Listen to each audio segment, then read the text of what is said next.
आके रूम में पड़े हुए भाई आनंद आया, मतलब तिल भर साला वो जगह नहीं, एक दूसरे से सटा हुआ है। और वो जब भीड़ आएगा तो क्या होगा, लेकिन बाबा देखो एकदम उस समय है ना, वो कल्पतरु है। कल्पतरु। तो ये कॉस्मिक ड्रामा इतना बाबा करते थे कि हम लोगों का अवधूत दीक्षा में बाबा ने ऐसे ड्रामा किए, हम लोग सोचे इस बार देगा नहीं। तो सब बोले कि बाबा बिगड़ गए हैं। एक्चुअली हुआ क्या था कि उस समय ये ब्रह्मचारी रहने का इच्छा नहीं होता था, सोचे कि कब बाबा बना दे। अच्छा बाबा वो एक टाइम में 2 बार दीक्षा देते थे साल में, तो उसमें वो 4-5 को चुनते थे और 2-3 दीदी को चुनते थे, मतलब 10-12 ज्यादा नहीं। और देखे साला 350 ब्रह्मचारी। तो मन में ये हुआ कि पता नहीं कब नंबर लगाएगा, इसलिए केशवानंदा को हमेशा बोलते दादा थोड़ा लिस्ट में नाम दे कुछ काम धाम करते नहीं हो, होल्टाइमर बनाते नहीं हो, कैसे हो जाएगा। तो मैं बोला दादा ऐसे भी हिमाचल से कौन है होल्टाइमर बना, 1-2 को छोड़ करके, है ना, वो हार्ड फील है दादा। बोलता ना बाबा ने बोल दिए हैं कि वो ये जो क्राइटेरिया है पूरा करना चाहिए। तो क्या हुआ, VSS से कोई नाम नहीं आया था, है ना, क्योंकि हर एक डिपार्टमेंट से एक लेते थे और इराव से 1-2 ज़्यादा ले लेते थे, तो नहीं आया। तो क्या हुआ कि कमलेश्वरानंद जी हमसे भी सीनियर है ना, तो वो थोड़ा सा अकड़ जाता था, तो वो उसका जो SG ना बोले ना इसको मत होना, इस बार कोई एलिजिबल नहीं। तो लिस्ट दिया, बोलता है भैया सर क्यों कैंडिडेट नहीं, बाबा बोले, तो बोलता है ये लोग बोले कि, बोलता है हमारा नाम लेकर के बोला वही छेले तो खूब भाला। अब हमको रात में ढूंढ रहा है कि ये कहाँ हूँ मैं। और ठंडी का दिन है, पूछते 11:30 बजे पता चला कि हम वो VSS क्वार्टर में रहे। वो बोले बाबा बुला रहे हैं, साला नींद आ रहा था, वो किसी तरह आँख मलते हुए पहुँचे, तो बोले कि एप्लीकेशन लिखो। बाबा का वो एप्लीकेशन देते थे कि मैं ये अवधूत बनना चाहता हूँ, वो फॉर्मेट बाबा नहीं बनवाए थे। अब रात में बोलता है कि एप्लीकेशन लिखो, मैं बोला दादा हमसे तो अंग्रेजी कहाँ बनता है। तो चेतनानंद जी आए और बोले कि मैं बोलते जाता तुम लिखते जाओ। अब सोच सकते हैं कि हम क्या लिखे होंगे, क्योंकि आधा तो समझे में नहीं आता था।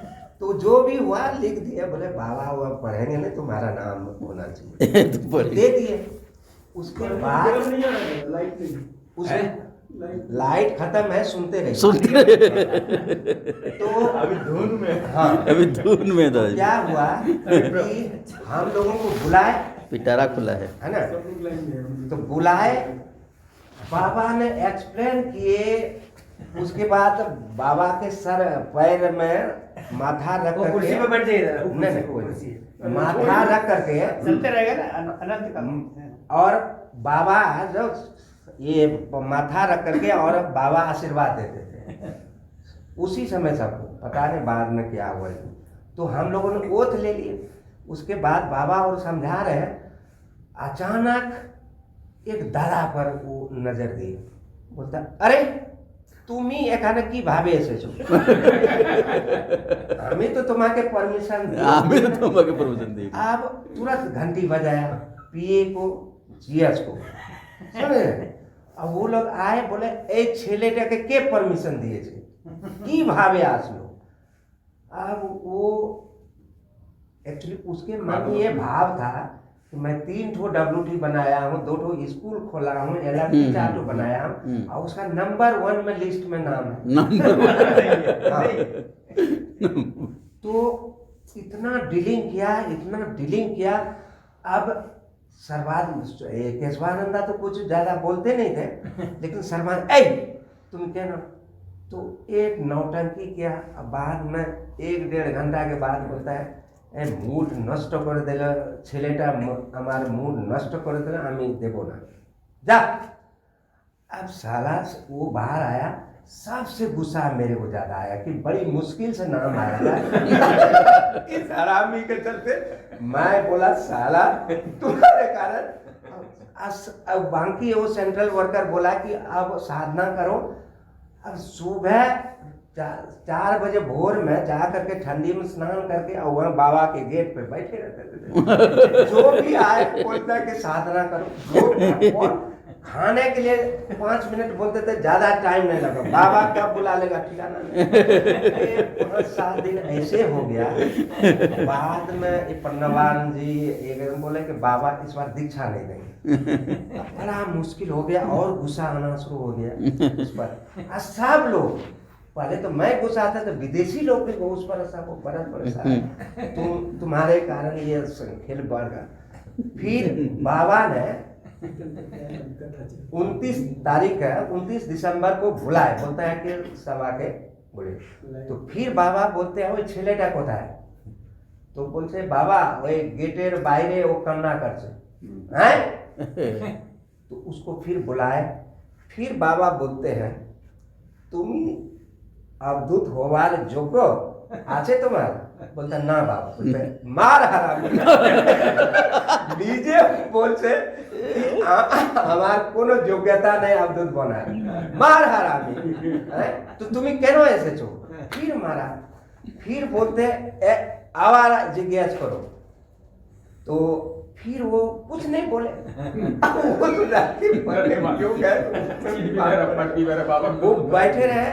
तो ये तब लास्ट में बाबा बोलते हैं कि आज तक मैंने जितना अवधूत बनाया वो अपनी क्राइटेरिया और कुवत पर नहीं बनाया है, सबको मैं अपनी ग्रेस मार्क से बनाता हूँ। इसलिए अपने को कभी घमंड मत करो कि तुम अवधूत हो, इसलिए अवधूत बनने की चेष्टा करते रहो, है ना। क्योंकि ये मैंने अपने ग्रेस पहली बार ये बाबा ने डिक्लेयर कर दिया कि अवधूत कोई अपने क्राइटेरिया, ऐसा नहीं कि हम होल टाइमर बना दिए, एलएफटी बना दिए, स्कूल खोल दिए, जागृति बना दिए। अच्छा उसको घमंड था कि मैं हम लोग गए सुरेश्वरानंद जी, हम रघुनानंद जी और एक थे, दोनों गए कालीकट में पूजा करने के लिए वहाँ समुद्र किनारे में। तो समुद्र किनारे हम चूंकि दिन भर थके हुए तो हम थोड़ा दूर में पूजा करके आप सो गए बालू में। ये लोग थोड़ा पूजा कर रहा है। तो क्या हुआ कि सब कपड़ा वपड़ा रखे हुए हैं, ऐसा ढेव आया हमको ऐसे चक्कर आ रही है, क्या हुआ झूला को झूला रहा है, पानी सब चला गया, सब चला गया, सब चला गया। तो किसी को कुछ मिला के अब हम वेट कर रहे हैं, कोई भेजिएगा कपड़ा, भेज ही नहीं रहा, भेज ही नहीं रहा, भेज ही नहीं रहा। एक गौन में 2 आदमी लपेट का है, रास्ते पुलिस पकड़ लिया। एक गौन तो क्या कर रहे तुम? सिर बुराते बोले पड़े। एक्चुअली ये यूपी में कहीं प्रॉब्लम था। तो अब सैकड़ों लोग आ गया और बोले कि स्वामी लोगों को मार मार करके जिंदा जला देंगे। अब ये साला बड़ा मुसीबत हो गया। तो राजेश आनंद ने क्या किया, लंबा टीका लगाया, गाउन लुंगी सब खोल दिया, लंगोटी पर आ गया और 2 मुंडा लिया और बोलता है आओ साल एक को देख लूंगा। जो भाग तो पगला गया, छोड़ेगा नहीं, और सब भाग गया। तो कभी कभी सिचुएशन देख करके काम करना पड़ता है। साउथ में तो बड़ी उसका अवधूत मूड में रहता है लोग ना। कपालिक में इतना शक्ति है, कपालिक हर दिन करना चाहिए, समझे ना। लेकिन हम लोग एक दिन जो कंपलसरी एक दिन का दिया है, हम लोग मिनिमम वाला चूज करते हैं, समझ रहे। पर शिवानंद का कभी उसने रूम में रात नहीं गुजारा है। अच्छा हाँ पूछे था। अरे वो जब चलते थे ना कोलार में, मुसलमान लोग एकदम पैर छूते थे, दंडवत बड़ा सिद्ध पुरुष थे भाई। हाँ। कि कोई इंसानों गाना को है चाहते ना, हैं? संस्कारों का एक पुलंदा है। इस रहस्य को कोई नहीं खोल सकता है, केवल गुरु ही जानता है कि क्यों हुआ। समझे? क्योंकि एक चीज मैं बता रहा हूँ, ये हम लोग ठाकुर जी के यहाँ गए थे, ठाकुर जी टाटा में। तो वो हम लोग बोले कि दादा आप कुछ अपना एक्सपीरियंस सुनाइए। तो उसने सुनाया कि बोले कि हम लोग विद्यार्थी थे, वो पटना में पढ़ रहा था। तो वो उनके रिलेशन में वहीं पर काम करता था, जेल में कुछ होगा पोस्ट। तो बोले कि हम लोग, वो उसको नहीं बोले थे कि हम लोग आज दीक्षा ले ली है, लेकिन हम लोग जाते थे उनके पास। तो आनंद मार्ग के बारे में पूछते थे, बोला बहुत बकवास संस्था है, ये है वो है, एक इंसान को ये लोग भगवान मानता है, साला पगला गया है, ये है, और इतना मर्डर का केस का है, ये है वो है, वो बोल दिया।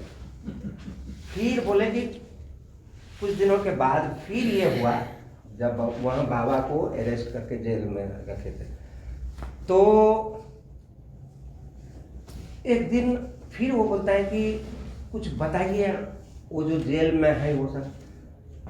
अरे बाप रे बाप, ये जो आनंद मार्गी लोग हैं ना, वो बहुत अच्छे हैं भाई, और उनका गुरु सच में भगवान है। इसको ठाकुर जी स्टूडेंट सवाल ये कैसे पश्चिम से सूरज उग रहा है ना? बोलता अरे आनंद मूर्ति भगवान है और उस पर डाउट नहीं करना चाहिए। मैं अपने बोले अनुभव से बोल रहा हूँ। तो बोले कि आप कैसे बोल रहे हैं, अनुभव से बताइए। बोले कि कौन दादा वहाँ हाथ में दाग किए थे दादा? दिव्येश्वर है? कहाँ कहाँ ये पटना में, पटना में तो दिव्येश्वर। दिव्यानंद। तो बोले कि दिव्यानंद जी जब जल रहे थे तो दौड़ करके वो बाबा के रूम के पास गया। फिर देखा बाबा तड़प रहे थे, है ना? फिर वहां से आया और देखा कि वो दिव्यानंद जी कोई उसको ने हाथ ऊंचा करके बाबा बाबा बाबा कर रहे, जैसे कि वो उसको फूल वर्षा हो रहा है। कोई सिकन नहीं चेहरे पर, कोई दर्द का एहसास नहीं, कोई एक्सप्रेशन नहीं। और वहां बाबा के रूम में गए, देखा कि एकदम बाबा तड़प रहे। तो फिर ये बाद में ये पता चला कि जिन जिन लोगों ने आत्मदान लिया है, सारा जो दर्द है बाबा सहन दिए। वो जेल में किए थे, हाँ। जेल में दूसरा दादा वो पटना हाईकोर्ट के सामने। नहीं वो तो अलग लोग है। एक तो पटना जेल जो है जेल में ना, दूसरा दादा सेंट्रल